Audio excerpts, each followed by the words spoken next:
Hola, ¿cómo están? Gracias por acompañarnos en un episodio más del podcast Cefía, este espacio de conversación de profesionales para profesionales, donde siempre nos da muchísimo gusto que nos puedan acompañar, puedan compartir estas versiones de podcast con otros colegas, puedan dejarnos comentarios a través de nuestras redes sociales y también conversar y dar aportes de los temas que vamos desarrollando. Como ustedes pudieron ver en nuestras redes sociales, hoy vamos a conversar con profesionales del Colegio de Ingenieros Tecnólogos, del CITEC, y vamos a hablar sobre el tema de la construcción circular, innovación a través de herramientas de análisis del ciclo de vida. Tenemos a dos invitados. Voy a presentar por proximidad al ingeniero Luis Valerio Pérez, quien trabaja en el Laboratorio de Economía Circular y Ciclo de Vida. ¿Lo dije bien, Luis? Sí, correcto.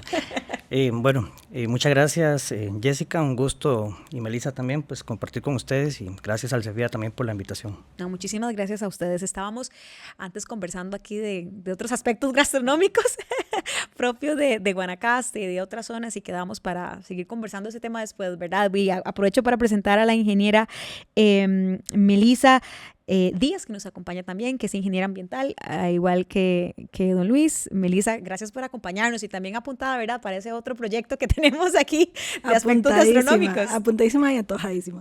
No, y muchas gracias por la invitación, es todo un honor también. No, muchísimas gracias a ustedes por acompañarnos y tener este espacio de conversación en donde ustedes, pues, desde luego van a dar información técnica desde sus propias experiencias y de aspectos tan valiosos que tienen que ver con la construcción circular.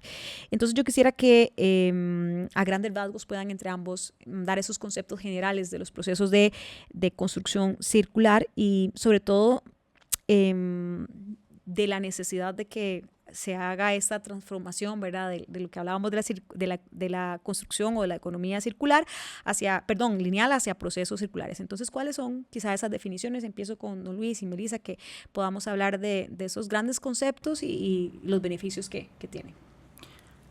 Bueno, como usted lo comentaba, ¿verdad?, la parte del ciclo de vida es una herramienta que está siendo muy utilizada a nivel industrial, comercial, para lo que es medir la huella de carbono o cualquier huella ambiental de productos y servicios. En el caso de la construcción, es una herramienta técnica que nos puede permitir medir los impactos ambientales desde que un edificio o una construcción inicia o se extraen sus materias primas, todo lo que es el uso, la construcción como tal y la disposición final del mismo. Entonces, la ventaja de esto es que nos permite cuantificar o identificar cuáles son las etapas que tienen mayor impacto y de paso poder tomar decisiones más acertadas y poder reducir el impacto ambiental.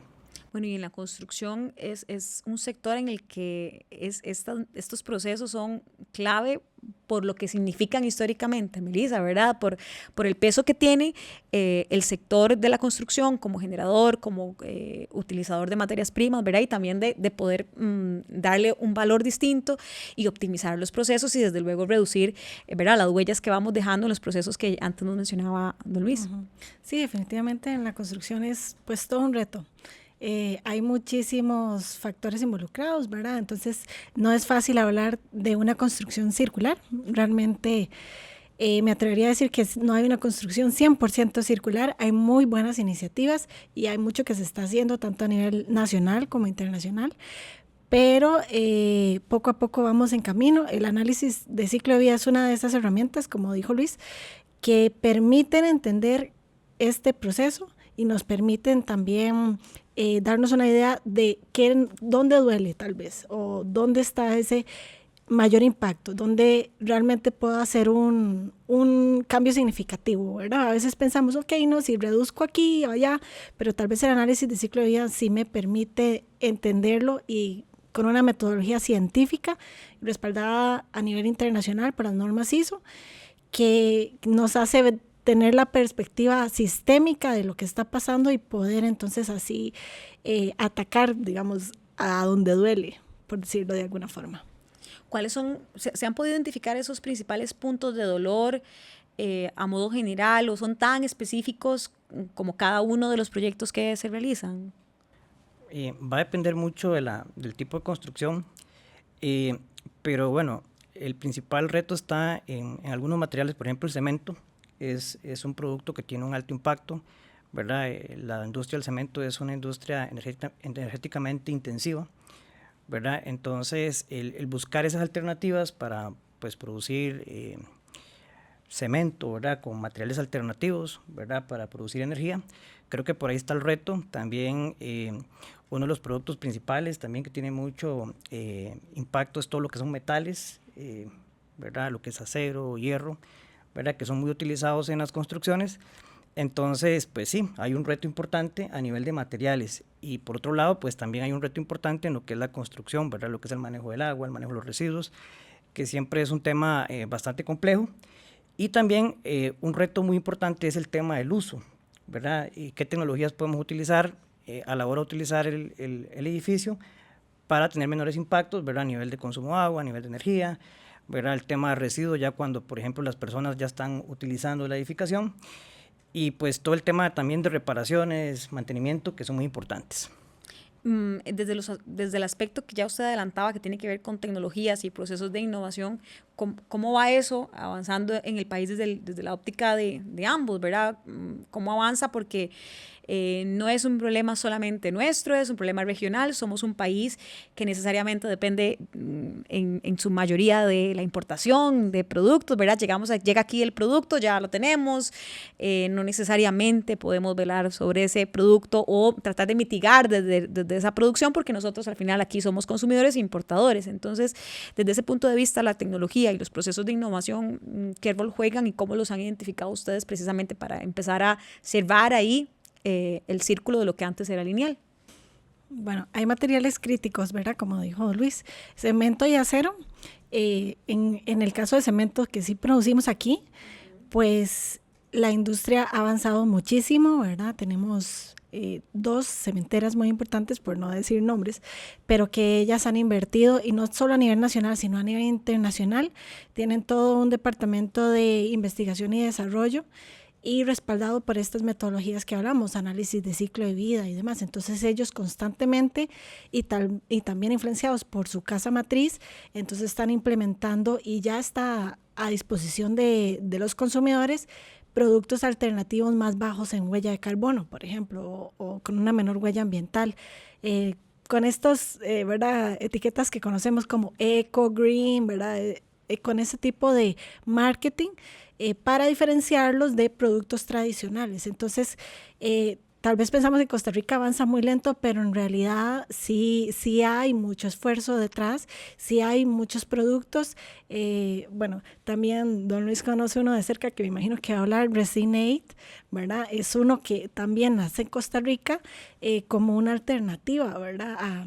A productos mucho más bajos en carbono, utilizando o reutilizando, reciclando materiales, en este caso plásticos. Entonces, eso a nivel nacional y bueno, a nivel internacional, pues también hay muchísima investigación al respecto. Luis, aprovechemos precisamente para hablar de eso. Sí, correcto. En Costa Rica, pues sí, se están manejando algunas iniciativas interesantes. Como comentaba Melissa, ¿verdad? El tema de cemento, por ejemplo, el tema de coprocesamiento de residuos, ¿verdad? Que es para sustituir el coque metalúrico, que es el que se utiliza en la mayoría de casos para lo que es la producción del clinker. Y se están utilizando productos alternativos, productos que son tal vez residuos, que tal vez se convierten en un problema para rellenos sanitarios, entonces se le está dando una valorización a esos residuos. Y por otro lado también tenemos productos que son sustitutos, ¿verdad? Por ahí Melissa comentaba un poco los Resinate, que es un proyecto muy interesante que de hecho en el ACIBIC estuvimos trabajando con la empresa Pedregal en calcular la huella de este producto que tiene un componente de innovación. De hecho es un emprendedurismo que nace aquí en Costa Rica y que lo que busca es producir un material de construcción basado en residuos de plástico que no tienen, digamos, o que actualmente son un problema para el tema del reciclaje, ¿verdad? También hay una tendencia a productos con componentes de parte reciclado y tal vez con menor cantidad de componente virgen, ¿verdad? Algunos metales, por ejemplo, esa es la tendencia. Y creo que usted lo comentaba muy bien, Jessica, tenemos el problema de que también lo que se recicla aquí no se puede procesar acá. Entonces, a final de cuentas, sí, podemos reciclar acá, pero como el ciclo no se cierra acá, tenemos que enviar esos productos a China y a final de cuentas la huella se hace muy grande porque entonces si incluimos todos esos transportes, pues ya se vuelve un poco atractivo. Entonces creo que también el reto principal es cerrar las cadenas de reciclaje en el país. Pero es un reto enorme, no es menor. No es menor. Sí, porque somos un país pequeño y no tenemos, digamos, un flujo de materiales bastante, y tal vez ya pues no hace rentable que una planta pues se instale en el país. Sí, todavía ese proceso, ¿verdad? Ese chip también, y uno entiende los costos de las empresas, entiende que los proyectos tienen que seguir emergiendo y que llega un momento en el que probablemente hay un peso sobre el impacto, porque si hay una conciencia en la mayoría, en la colectividad, una conciencia de sostenibilidad de todas sus aristas, también, pero especialmente en el aspecto ambiental, pero también está la sostenibilidad económica del tiempo, ¿verdad?, en el que va a tener un buen retorno de esa inversión. Ese también es uno de los retos mayores, ese sopeso del aspecto económico, que es que no lo podemos aislar de nada, honestamente. Sí, también así, Melissa. Sí, así, de hecho, que hemos tenido empresas que se han ido del país, que antes tal vez, digamos, la Kimberly-Clark tenía como muy fuerte el tema de reciclaje de papel acá y se fueron para Panamá en algún momento. Eso por un tema de rentabilidad, por un tema de que es muy caro ese tipo de procesamiento en Costa Rica, ¿verdad? Por la falta de incentivos tal vez de gobierno. Entonces es parte de lo que hay que trabajar para no tener esa fuga e incluso nosotros poder brindar esos servicios. Porque, digamos, un material como Resin-8 es súper atractivo, no solo a nivel de Costa Rica, a nivel internacional. Porque, por ejemplo, para bajar la huella de carbono de materiales como concreto, que necesita sustitutos al cemento, un Resin-8 viene a ser pues un material muy bajo en carbono que a ellos les sirve para incorporar a su producto. Y Costa Rica, además de eso, tiene una matriz eléctrica súper limpia. Entonces, imagínense si pudiéramos seguir produciendo productos alternativos de esa envergadura, sustentados por el análisis de ciclo de vida. Ya ustedes un poco están hablando, ¿verdad?, de estos beneficios y de algunas barreras que se están teniendo o dificultades, pero hay algunas otras que se puedan mencionar como eso, como barreras o dificultades en el proceso de adopción de la economía circular y por ende también luego del proceso de la construcción circular. ¿Cuáles otras pueden ser? Yo creo que uno de los retos principales es la información, ¿verdad? A veces se piensa que tal vez un producto sustituto es más caro, ¿verdad? O bajo en emisiones es más caro, y no necesariamente. Entonces también creo que hay que empezar a eliminar esos prejuicios que tenemos como consumidores. Y por otro lado también creo que hay un tema de regulación, ¿verdad? Estamos constantemente bombardeados por información de que esto es ambientalmente bueno y quizás pues no, ¿verdad? Creo que lo importante de incorporar todos estos componentes técnicos de ciclo de vida, economía circular, es poder tener métricas trazables, objetivas, y pues que sirvan como un método de transparencia para comunicar al consumidor y que el mismo pues pueda tomar decisiones informadas, que creo que es lo más importante. Y por otro lado, creo que, como comentaba Melissa, el tema de incentivos del gobierno, ahorita hay un proyecto muy interesante que el MINAE está promoviendo los etiquetados ambientales, entonces, tanto tipo 1 como tipo 3, y esto es muy bueno porque ya es el gobierno regulando un poco todas estas iniciativas de comunicación, y también se está amarrando al programa de compras sostenibles del Estado. Entonces, por ejemplo, si su producto tiene etiqueta tipo 1, tipo 3, en las licitaciones del Estado puede tener puntos adicionales, ¿verdad? Y recordemos que el Estado es un gran comprador, ¿verdad? ¿Cuánto invierte el Estado en carreteras, edificios? Entonces, se puede convertir en un mecanismo interesante para promover esto. Bueno, es un proceso de reculturación bien pesado, ¿verdad? Y lo digo pesado en el buen sentido porque lleva muchos elementos a considerar, pero la gran tarea está ahí, en este proceso de volvernos a educar y desmitificar, que yo creo que aquí usted acaba de dar un buen ejemplo. Hacia afuera, los consumidores vemos siempre dos cosas. Cuando nos hablan de productos etiquetados por seguridad, por ejemplo, como los productos de tipo eléctrico, lo asociamos, ¿verdad? Y entendemos que hay un poco más de costo económico, pero hay un aspecto de seguridad que tiene una prevención brutal en el buen sentido y que a veces también pensamos que lo que es un poco más sostenible o que tiene un proceso más verde o más ambiental, pues también es más costoso y ya levantamos uno de los mitos. Esta educación es también otro de esas barreras, quizá, o más que barreras, ese gran reto también, ¿verdad?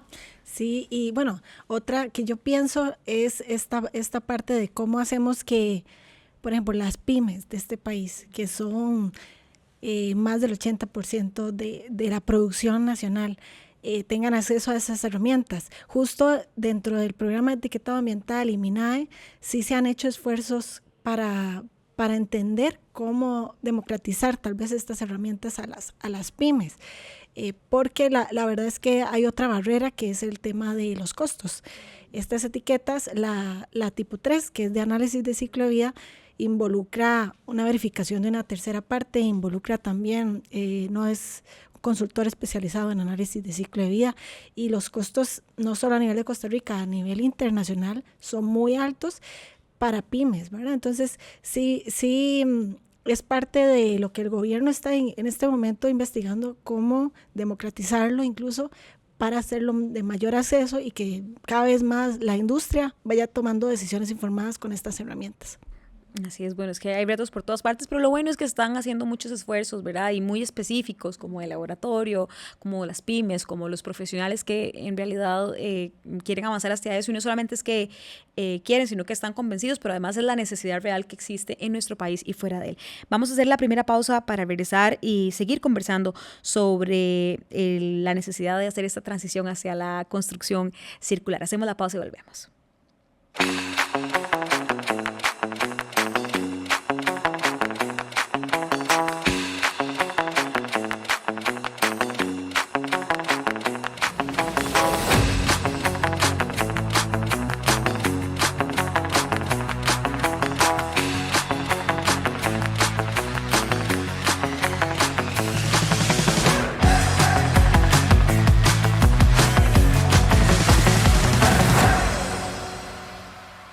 Bienvenidos a Casa CITEC.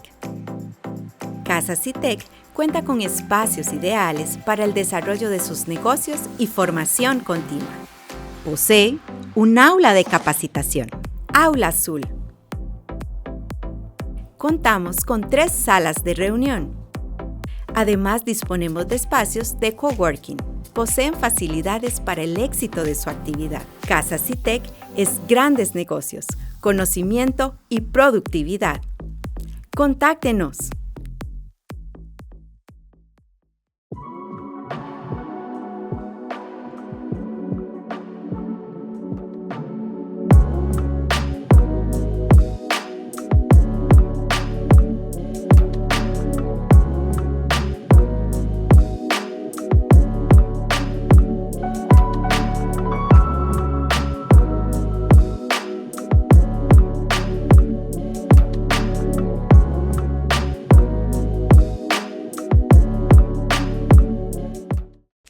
Continuamos en este episodio de Podcast CEFIA conversando sobre economía circular, construcción circular, y herramientas necesarias, beneficios, retos y también algunos proyectos en los que ya se han podido avanzar. Una de las consultas que teníamos por aquí o alguno de los del tema que quisiéramos que pueda seguir avanzando tiene que ver con cómo puede el análisis del ciclo de vida ser una herramienta para que los proyectos de construcción puedan reducir su huella de impacto ambiental. ¿Cómo puede ser esto? Bueno, pues el análisis de ciclo de vida se puede aplicar no solo a productos, hemos hablado de muchos productos de la construcción a los que se les aplica, se estudia todo el ciclo de vida desde la extracción de recursos, producción, uso y disposición final. Ese es como el típico ciclo de vida de cualquier producto, pero esto también se puede llevar no solo a los productos de construcción, sino a proyectos, a edificios. Por ejemplo, hay certificaciones ambientales como LEED, como BREEAM, que otorgan también puntos para certificar edificios que hacen su análisis de ciclo de vida y que puedan demostrar también que tienen una cantidad de productos que compran para uso, para construcción del edificio, que tienen esta información. Entonces, eso a nivel de proyectos, pero se puede incluso extrapolar a ciudades, hay análisis de ciclo de vida en ciudades, incluso países, ¿verdad? Y no solamente es en la parte ambiental, sino también la económica y la social, aunque esos son un análisis un poquito más complejos y tardan un poco más de tiempo, pero también hacia eso ha estado evolucionando esta metodología, que es una metodología, yo le llamo viva, está en constante desarrollo. Hablemos de algunos, adelante, don Luis, y hablemos de algunos ejemplos también aquí en Costa Rica. Yo creo que también, digamos, lo importante del ciclo de vida es que nos da un número, ¿verdad? Y recordemos que lo que no se mide, no se mejora y no se gestiona. Entonces, lo rico de esto, por ejemplo, nosotros podemos saber cuánto pueden ser los kilogramos de CO2 por metro cuadrado de construcción. Entonces, eso, por ejemplo, podría ser un dato de benchmarking que yo podría comparar un edificio, cuánto fue la huella de agua o carbono por metro cuadrado y, bueno, ver qué retos hay. Ya en algunas otras latitudes es muy común, por ejemplo en Europa, en la venta de bienes raíces, además del precio, ¿verdad? Cuánto cuesta una propiedad, te dicen cuánto es el índice energético de ese edificio, porque, por ejemplo, entonces te podría decir, bueno, yo quiero comprar el edificio, pero también puedo decir, bueno, el costo operativo de la energía es muy importante, entonces pues es un gasto que voy a tener después. Entonces ya es un insumo para compradores para eventualmente tomar una decisión más acertada. Sí, tal vez entrando un poco al tema de casos de éxito, nosotros en el laboratorio acabamos de acompañar al grupo Portafolio en lo que fue la construcción de la segunda etapa de Avenida Escazú, y fue un proyecto muy retador de varios meses porque tuvimos que recolectar demasiada información, eran más de 50 subcontratos que tenían, entonces, y son cientos de trabajadores, cientos de datos, y bueno, llegamos a un nivel de detalle muy bueno y el reto principal fue la base de datos, ¿verdad? Porque hay que mapear todo hasta el último tornillo y clavo. Claro. Entonces fue un trabajo titánico que hicimos en conjunto, ¿verdad? Tanto los diseñadores como la industria, como la empresa como tal, desarrolladores, etcétera, y logramos realizar un estudio bastante robusto y como grupo Portafolio les permitió tomar decisiones para futuros proyectos y también para informar a sus posibles clientes cuál fue el impacto de la construcción. Bueno, y esto es algo en lo que realmente cuando ya existe esa conciencia desde el cliente, eso es una pregunta real porque, ¿verdad? Algunos usuarios, todos como usuarios nos fijamos, preguntamos, bueno, el etiquetado pues nos ayudará muchísimo más, pero así como a veces algunas personas o a veces nos fijamos en la cantidad de azúcar o calorías para tomar una decisión, muchísimo más una empresa, un consorcio, ¿verdad? Una compañía grande que va a venirse a instalar o que va a tomar la decisión de comprar un edificio, empezar con un proyecto, de diseñarlo, es estos datos que lograron recopilar, este ejemplo, digamos, debería replicarse y sería muy valioso para la toma de decisiones nacionales e internacionales. De verdad que se crea un precedente muy valioso. ¿Cómo fue el proceso, sobre todo desde ahí, ¿verdad? Desde levantar de cero una base de datos como esas, don Luis. ¿Cómo fue ese proceso? Porque es muchísimo, ya usted lo decía, pero debe tener otro montón de elementos. Sí, digamos, de hecho fue una planeación muy antes, digamos, empezamos meses antes, como 6 meses antes, desde que Portafolio nos contactó. Eso es muy importante, o sea, planearlo. No es como que ya empezamos la construcción y vamos a empezar a medir, no. Generación espontánea. No, eso tiene que ser una planeación porque todas las partes interesadas tienen que estar en el mismo idioma, ¿verdad? Trabajar sobre la misma base de datos. Entonces fue todo un tema, se tuvo que capacitar el personal, reuniones prácticamente quincenales con diversos grupos de trabajo y hacer cortes de información, hacer depuración de bases de datos. Y creo que también el reto principal que teníamos era hasta dónde incluir, ¿verdad? Porque en una construcción como esa uno se puede, pues, los límites son muy complicados, y usted sabe, Melissa, cómo es eso. Entonces, por dicha también ya hay reglas de categoría que establecen, por ejemplo, qué cosas se deben incluir y qué no, y por dicha que existen, porque si no entonces sería un trabajo demasiado desgastante y quizás yo creo que a final de cuentas el valor de esto está en ver cuál es la etapa de mayor criticidad, que en la mayoría de los casos es lo que son todos los materiales de construcción como tal, como mencionaba ahora Melissa. Esa labor de límites es importantísima, Sí. Melissa. Y la etapa, no puedo hacer una pregunta acá. Aprovechemos, por porque favor. está súper interesante Sí. este ejercicio, creo que es único en el país. Entonces, no sé si hicieron también una aproximación de la vida útil, de la etapa de uso del edificio, bueno, del proyecto, porque este es el proyecto de Avenida Escazú, y fin de vida, o se quedaron solo en construcción. No, se hizo una estimación de 50 años de uso del edificio. Sí, por dicha, digamos, eso es una cuestión que es complicado porque es el futuro, pero como Portafolio es un grupo bastante grande, tiene edificios similares, entonces pudimos sacar índices basados en edificios ya existentes y hacer esa proyección. Proyectar desde ahí. Vamos a hacer nuestra última pausa para regresar y hablar de algunos desafíos y oportunidades de las empresas sobre estos criterios técnicos, ¿verdad? Que ya un poco los hemos adelantado.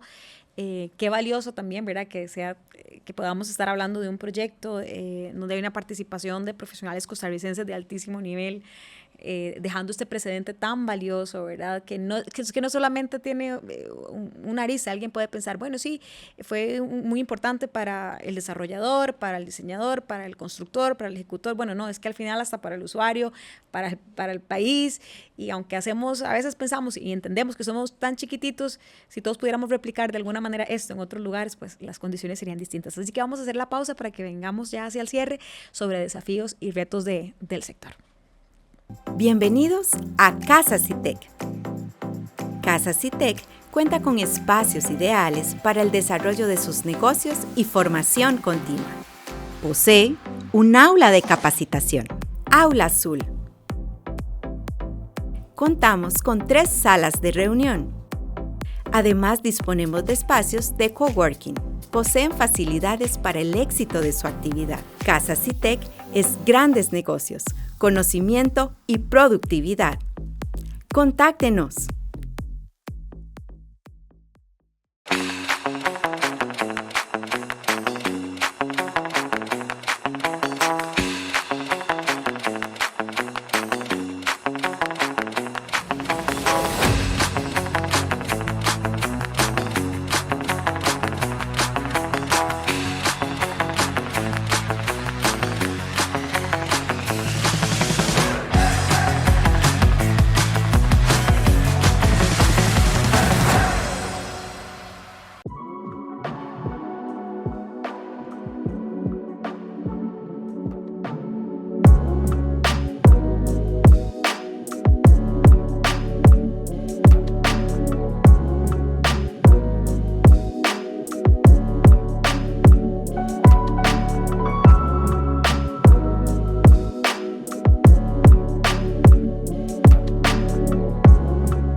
Gracias por seguir con nosotros en el podcast CEFIA. Estamos conversando sobre construcción circular, sobre análisis del ciclo de vida, sobre un tema muy interesante sobre el que para los profesionales indiscutiblemente es valioso, es importante, además es necesario de compartir y sobre todo de irse actualizando.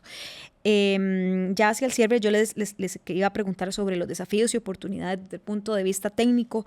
¿Cuáles consideran ustedes que son los principales desafíos para que las empresas puedan adoptar el análisis del ciclo de vida, principalmente en nuestra región, conociendo nuestras condiciones de todo tipo, ¿verdad? Topográficas, de condiciones del tiempo o climáticas como las conocemos, económicas, legales? Es que tenemos un abanico enorme. Cuando gusten, ¿cuáles son esos principales desafíos? Bueno, yo veo como desafío la demanda del mercado por esta información, porque muchas veces es el mismo mercado que pide, digamos, entre partes interesadas se piden esta información. Entonces creo que en el país, tal vez por influencia externa, es que muchas veces hacemos este tipo de análisis, se recurre a las universidades, digamos, ahora que tenemos este laboratorio súper importante, para empezar a capacitar a los estudiantes desde ahí, pero mucho ha sido como influencia externa hacia productos tal vez que se exportan al exterior, que les están pidiendo esta información, ¿verdad? Porque es información que, como dije anteriormente, es validada a nivel científico y incluso permite, digamos, obtener una etiqueta se llama declaración ambiental de producto o tipo 3, pero esta no es una etiqueta como un saludo a la bandera, está validado por una tercera parte. Entonces creo que el reto tal vez, o la razón por la que tal vez en Costa Rica apenas estamos iniciando es porque no ha habido esa demanda de esta información tan rigurosa a nivel interno. Si existieran las políticas e incentivos como en otros países o regiones como en Europa, que ya hablamos, o Estados Unidos, que el mismo gobierno a través de su legislación ha buscado y apoyado que las empresas lo hagan para demostrar su disminución en el impacto ambiental, ahí pues el mercado simplemente como que, ¿verdad?, se le da el primer empujón y ellos mismos, es algo que yo sí he visto en mi experiencia a nivel internacional. Ahora incluso el cemento, que tanto hablamos aquí, que está tan señalado porque por ser uno de los materiales más usados y con la mayor huella ambiental en edificios, entre ellos mismos para mí es súper lindo de ver, muy lindo, interesante, porque entre ellos compiten, entre ellos saben cuánto es, no sé, el promedio a nivel de Estados Unidos, están súper atentos a eso, y entre ellos están comparándose, me preguntan, ¿cómo hizo esta empresa para disminuir su huella? ¿Qué puedo hacer yo? Y verdad, entonces ayudarles en ese proceso, uno va viendo que ya entonces se empoderan de esta información y no solamente es un saludo a la bandera, una etiqueta que estoy nada más poniendo en mi producto, sino que ya estoy tomando decisiones. Y para muchos esta información, incluso nos han dicho, es fundamental para asegurar la sostenibilidad de mi negocio en el futuro. Uh-huh. Sí, yo coincido con Melissa y efectivamente creo que tiene que haber un encadenamiento, ¿verdad? Desde el momento en que un banco, por ejemplo, va a financiar un proyecto constructivo, podría solicitar ese tipo de requisitos, porque pues ahora también hay todo un tema de transparencia climática con lo que son fondos de los bancos. Entonces también mucho viene de esos requerimientos de los bancos. Bueno, ¿qué vas a hacer con el dinero que te estoy prestando? Sí. ¿Verdad? Entonces, por ahí va un poco el tema. Y hay incentivos importantísimos cuando usted tiene este compromiso verde, entre comillas, ¿verdad? Exacto. Digo verde porque muchos de los bonos son verdes. Las condiciones para el desarrollo de sus proyectos vienen ahí sobre esa línea. Sí, y creo que también hay un reto internacional que es que no es posible que los productos reciclados actualmente son más caros, la mayoría, que los de extracción virgen, y eso no puede ser, digamos, si lo vemos desde el punto de vista, no es posible que sigamos premiando la extracción virgen versus el reciclaje, ¿verdad? Entonces, hasta que, y lastimosamente así es, muchas veces hasta que no nos toque en el bolsillo no reaccionamos. Entonces, tenemos que hacer esto un poco también más atractivo económicamente, porque como comentaba Melissa, esto trae un trasfondo económico importante y técnico. Entonces, hay una barrera ahí, económica, científica, metodológica, y hay que trabajar con eso, ¿verdad? Para ver que vean el atractivo y pues efectivamente para que se vea esa diferenciación, ¿verdad? Como lo comentaba Melissa, en el sector del cemento súper organizado, tienen hasta una herramienta mundial para medir la huella bajo las mismas condiciones, y eso pues está generando... Es una buena competencia. Claro, que la innovación y muchas cosas se vayan gestionando. Así es. Muchísimas gracias a los dos por acompañarnos. Estamos ya en el cierre del espacio y de verdad que espero que podamos tener otros porque son conversaciones muy valiosas, muy oportunas y que serán tan dinámicas y tan vivas como las propias metodologías de la que estábamos hablando. Pero no quisiera que cerremos el programa sin un mensaje específico para sus colegas que hoy nos han acompañado, que además lo escucharán en otro momento más reposados, que aprovechen estos días que vienen de reflexión o de vacaciones para algunos en Semana Santa y puedan hacer un repasito por ahí. Entonces quisiera que le puedan dejar un mensaje a sus colegas sobre este tema. Empiezo con usted, Melissa. Bueno, este tema no está empezando porque ya lleva sus añitos. Yo me uní por ahí el 2016 y estábamos intentando hacer una red, todavía estamos en ese proceso intentando hacer la red de análisis de ciclo de vida de Costa Rica. Yo les insto a que cualquiera que tenga interés, pues que busque información. Por dicha tenemos mucha información en internet, así empecé yo, buscando, tocando puertas, preguntando, y veo que va a haber mucha demanda de trabajo en esto. No, o sea, la cantidad de productos que están requiriendo esta información es exagerada, no solo en construcción, aquí estamos hablando de construcción pero en todo, textiles, medicamentos, lo que se te ocurra. Y a nivel de sistemas también, ciudades, he visto análisis de ciclo de vida en ciudades, proyectos así grandes, y análisis de la sostenibilidad a través del ciclo de vida, económico, social. Entonces imagínate la cantidad de trabajo que hay. Entonces creo, como decía una de mis ex jefas, Nidia Supen de Cádiz, trabajo hay y hay para todos, así que cualquiera que tenga el interés, pues bienvenido. Así es. Luis, su mensaje para sus colegas. Sí, yo creo que a nivel general, tal vez se podría pensar de que esto es como un tipo de moda, pero más que una moda es una necesidad. Pero yo creo que es importante que tengamos conciencia de prácticamente muchas cosas que hacemos. En el caso de las construcciones, como lo hemos mencionado, es un sector que tiene grandes retos, ¿verdad? Entonces, no, pues yo creo que como dice Melissa, hay un gran trabajo por hacer, hay mucha innovación, hay posibles empleos que se pueden abrir, ¿verdad? Porque necesitamos materiales sustitutos, hay un montón de materiales que actualmente lo vemos como un residuo, como un desecho, y eventualmente podría servirnos como un sustituto para construcciones.